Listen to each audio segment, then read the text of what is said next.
What is up, YouTube, and welcome to this Book of Boba Fett Season 1 finale review.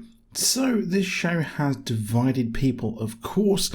Many people wanted, the badass Boba Fett we had in the 70s Marvel comics and what we made up in our heads in the expanded universe as well.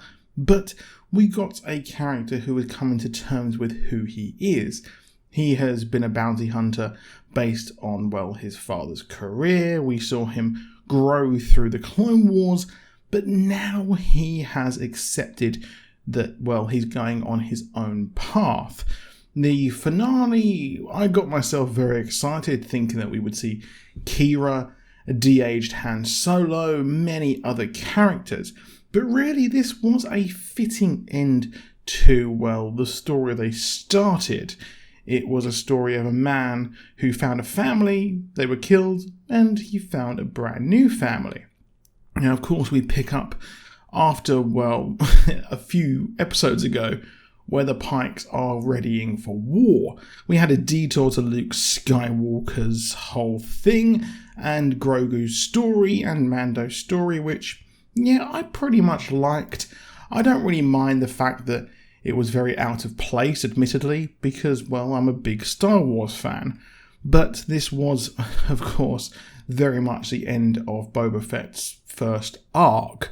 Now, I really, really liked the finale. I had a lot of fun, but it didn't feel like much of a finale, mainly because we had the absolute fan service for the last two episodes. We saw an N1 starfighter, we saw Luke's original kind of academy, but now we go back to Tatooine, and I hope now that we start to move on from Tatooine, probably won't do based on the end of the episode. We see all of the groups come back to come and fight. Of course, Cobb Vanth has been, shot. He did survive, as many of you said in the comments on my video last week, and overall it was pretty serviceable there. Of course, we had Cad Bane come back. That was great. And we had a fan theory confirmed that, yes, the Pikes were behind the raid on the Tusken Raiders. The Raiders have become the Raided. I did think maybe Cad Bane might have been behind it, but no, it was simply a pragmatic approach from the Pikes. And then we move on to Grogu. Last week, he did have the choice of becoming a Jedi or staying and becoming a Mandalorian foundling. Yes, he will be the Tar Vizsla. Maybe they will duel for the Darksaber, and Grogu will sit ever so cute on the throne of Mandalore. But we see him come back, and he is instrumental in the attack at the end.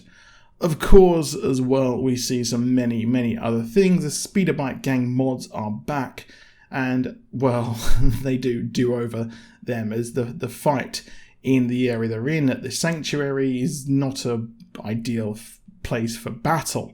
And Boba does decide that, he is going to help them out, and he will follow the duty of being, a good person.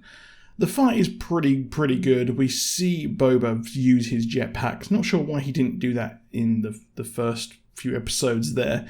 It did take a while to get going, and the droid there were pretty cool. That we saw the huge hulking beasts, which were originally the first draft, so to speak, for the droidekas, which you saw throughout the movies, and they were in the concept art for the Attack of the Clones as well. So pretty deep cut there.